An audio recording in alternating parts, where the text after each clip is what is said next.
Bed बसवायचं आलं लक्षात सगळं. आता भरताना काय करायचं सांगतो. खाली पहिला पाला टाकायचा,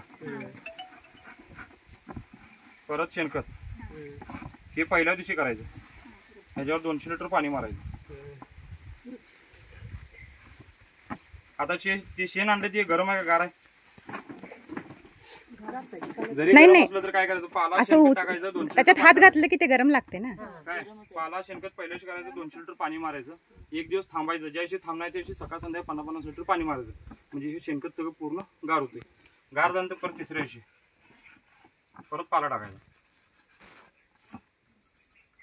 परत शेणखत हे तिसऱ्या दिवशी परत 200 लिटर पाणी.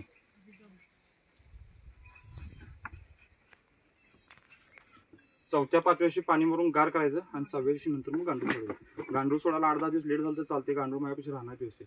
इथं सोडलं तर गडबडून भरून घेऊन गांडूळ सोडायला लागणार आहे. जो पण बेड गार होत नाही तो पण गांडूळ यात सोडून चालणार नाही. बेड भरताना सुद्धा गडबड करायची नाही. पाटी जशी आणणार आहे तशी अबदार टाकायची. पाला शेणखत पाटी भरून आणायची, पाटी डब मारत एक थर घ्यायचा, परत पाला परत शेणखत. 2 थर पाल्याची 2 थर शेणाची. शेणात जर प्रमाण जास्त असेल तर जास्त बरा, पाला कमी टाकला तरी चालतं.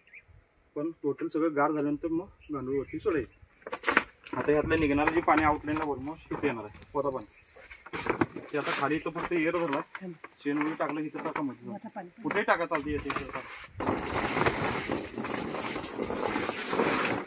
आणि जेवढं सुरुवातीला पाणी मारचेला तेवढं ते चांगलं आहे.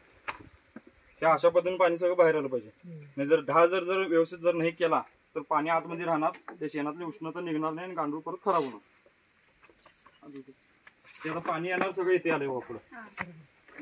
त्याला पाईप तुम्हाला मी कट करून एक फुटाची दाखवतो. इथनं साचा तुम्ही एकत्र केला तरी चालते किंवा पेशल केला तरी सुद्धा चालते.